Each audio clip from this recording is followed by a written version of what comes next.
بسم اللہ الرحمن الرحیم۔ السلام علیکم۔ الصلاۃ والسلام علیکہ یا سیدی یا رسول اللہ یا حبیب اللہ۔ لاکھوں کروڑوں اربوں درود محمد اور آل محمد پر کہ جن کے وسیلے سے ہم اللہ تعالیٰ کی رحمت کے طلبگار ہیں۔ آج کی ویڈیو میں استغفار کا مشاہدہ شیئر کیا جائے گا۔ استغفار ایک ایسی عبادت ہے کہ جس کا حکم اللہ تعالیٰ نے قرآن پاک میں دیا ہے، اور اللہ تعالیٰ قرآن پاک میں سورہ نور میں فرماتے ہیں کہ مجھ سے استغفار کرو، اور استغفار کے صدقے سے اللہ تعالیٰ ناممکن کو ممکن بنا دیتے ہیں اور انسان کی ہر خواہش کو پورا کرتے ہیں۔ قاری شعیب اپنی ایک ویڈیو میں اپنا ایک واقعہ بیان کرتے ہوئے کہتے ہیں کہ ایک بار وہ کراچی میں درس دینے کے لیے گئے۔ جب وہ مسجد میں داخل ہونے لگے تو ایک آدمی نے آ کے انہیں روکا اور کہا کہ قاری صاحب میری بات سنیے۔ قاری صاحب کہتے ہیں کہ میں رک گیا۔ میں نے کہا جی بتائیے۔ کہنے لگے کہ آپ یہ گاڑی دیکھ رہے ہیں؟ کہتے میں نے کہا جی۔ انہوں نے کہا یہ میری استغفار کی گاڑی ہے۔ کہتے میں بہت حیران ہوا اور میں نے کہا استغفار کی گاڑی کیا مطلب؟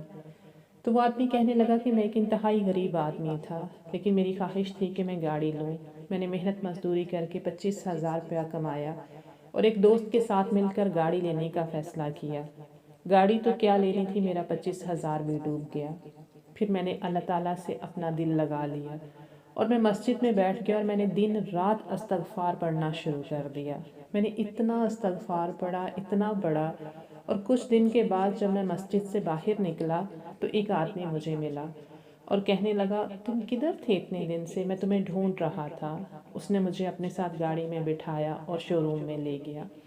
وہاں جا کر اس نے مجھے گاڑی لے کر دی اور گاڑی میرے نام کروا دی، اور کہنے لگا جب تمہارے پاس پیسے ہوں تو دے دینا۔